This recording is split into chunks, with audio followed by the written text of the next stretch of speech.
যাদবপুর আছে যাদবপুরে ফের সিনিয়রদের দাদাগিরির গুরুতর অভিযোগ। যাদবপুর বিশ্ববিদ্যালয়ে ক্যাম্পাসে খুলেআম মদ্যপানে প্রতিবাদ, জুটল বেধড়ক মার। প্রথম বর্ষের পড়ুয়ার মাথা ফাটল, সিনিয়র দাদারা তারাই মাথা ফাটিয়ে দিয়েছে বলে অভিযোগ ইঞ্জিনিয়ারিং এর দুই পড়ুয়ার বিরুদ্ধে। অভিযোগকারী সোমনাথ দাস প্রথম বর্ষের ছাত্র। খুলেআম মদ্যপান আর তারই প্রতিবাদ করে জুটল দাদাদের হাতে মার, মেরে মাথা ফাটিয়ে দেওয়া হয়েছে প্রথম বর্ষের এক ছাত্রকে। সোমনাথ দাস তার নাম। দুই ইঞ্জিনিয়ারিং এর পড়ুয়ার বিরুদ্ধে তার এই অভিযোগ।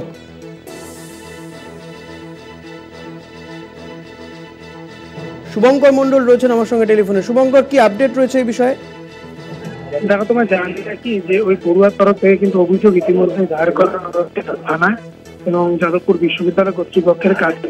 এবং তোমার জানিয়ে রাখি, এই ঘটনা কিন্তু ইতিমধ্যে অনেক রাজনৈতিক মহল থেকে কিন্তু নিন্দা করা হচ্ছে এবং স্বাভাবিকভাবেই কিন্তু যাদবপুর বিশ্ববিদ্যালয় গত বছর 2023 সালের 9ই আগস্ট যে নক্কারজনক ঘটনা ঘটেছিল, একজন প্রথম বর্ষের পড়ুয়া তার মৃত্যু হয়েছিল র্যাগিং এর জেরে এবং সিনিয়রদের বিরুদ্ধে মূলত র্যাগিং এর অভিযোগ ছিল। সেই মামলা এখনো চলছে আদালতে। তার মধ্যে যাদবপুর বিশ্ববিদ্যালয় বছর ঘুরতে না ঘুরতে দেখা গেল আরেকজন প্রথম বর্ষের পড়ুয়া কম্পারেটিভ লিটারেচারের সে সিনিয়রদের দ্বারা আক্রান্ত হলো এবং তাকে মারধর করা হয়েছে ব্যাপকভাবে। মাথায় দেওয়া হয়েছে, সঠিক সেলাই করেছে মাথায় এবং তার পরিবারের তরফ থেকেও কিন্তু এবং বিশ্ববিদ্যালয়ের কাছে অভিযোগ, একই সঙ্গে যাদবপুর থানায় অভিযোগ দায়ের করা হয়েছে এবং ওই পড়ুয়া রীতিমতো শঙ্কিত আতঙ্কিত, কেননা গত মাসে যে ঘটনা ঘিরে পড়ুয়াকে নতুন ভাবে মারধর খেতে হয়েছে, স্বাভাবিকভাবেই কিন্তু সে ওই সিনিয়রদের কাছে এই বিষয়টি নিয়ে সে কথা বলতে গেছিল, কিন্তু বারবার সে থ্রেটের শিকার হয়েছে, বারবার হুমকির শিকার হয়েছে এবং তাকে হুমকি দেওয়া হয়েছে এবং থ্রেট কালচারের যে অভিযোগ বিভিন্ন জায়গায় উঠেছে। একই সঙ্গে কিন্তু আমরা দেখতে পাচ্ছি যাদবপুর বিশ্ববিদ্যালয়েও কিন্তু এই থ্রেট কালচারের অভিযোগ এর সামনে এসেছে এবং একজন জুনিয়র পড়ুয়াকে, একবারে প্রথম বর্ষের পড়ুয়া, যে পড়ুয়াকে মূলত সিনিয়রদের আগলে রাখার কথা, সেই সিনিয়ররাই তাকে মারধর করলো এবং ইঞ্জিনিয়ারিং বিভাগের পড়ুয়া তারা মদ্যপান করছিল প্রকাশ্যে, সেই মদ্যপানের প্রতিবাদ করাতে পড়ুয়াকে মারধর করা হয়েছে বলে অভিযোগ উঠেছে। ইতিমধ্যে যাদবপুর থানাতেও বিষয়টি নিয়ে অভিযোগ দিলেন দায়ের হয়েছে, কর্তৃপক্ষের কাছেও কিন্তু একইভাবে অভিযোগ দায়ের হয়েছে। ধন্যবাদ শুভঙ্কর। কথা বলছিলাম প্রতিনিধি শুভঙ্কর মন্ডলের সঙ্গে। যাদবপুর আছে যাদবপুরেই প্রথম বর্ষের ছাত্র সোমনাথ দাস, তাকে মেরে মাথা ফাটিয়ে দিয়েছে ইঞ্জিনিয়ারিং এর দুই পড়ুয়া, এমনটাই অভিযোগ। কি বলছে আক্রান্ত ছাত্র শুনবো।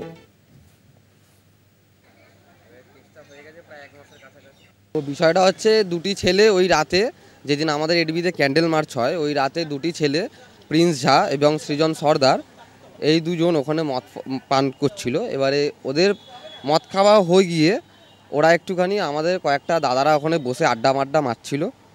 তো আড্ডা মারার ফলে ওরা এসে একটুখানি মানে গরম দেখাতে লাগে যে তোরা কারা, এত রাত্রিরে কী করছিস ক্যাম্পাসে। এসেই তো ওনাকে বলা হয় যে এরম আমরা এরকম স্টাফের, আমাদের কোয়ার্টার এখানেই, বাড়ি এখানেই, ভেতরেই থাকি। এই বলা বলিতে একটু তর্ক বিতর্ক হয়, আর হতে গিয়ে ওরা হাত তুলে দেয় গায়ে। এবারে হাত তুলে দেয় যেহেতু, একটা ছেলেকে, আমাদের স্টাফের একটা ভাইকে এমনভাবে মারে, তার পুরো নাকের বাঁশি ফাঁসি পুরো ফেটে একাকার রক্তাক্ত অবস্থা। কিছুতেই সে থামে না, যাকে পাচ্ছে তাকে মারছে। আমি তখন এডবিতে প্রেজেন্ট ছিলাম, আমাকে ফোন করে ডাকা হয় যে তুমি আসো, এসে একটুখানি শর্ট আউট করো, কেন তুমিও স্টুডেন্ট, ওরাও ছাত্র যদি কথা বলো একটু মিউচুয়াল হয়ে যাবে। আমার সেই পরিপ্রেক্ষিতেই আসা, নলে আমার এখানে কোনো আমার ইনভলভমেন্ট ছিলই না।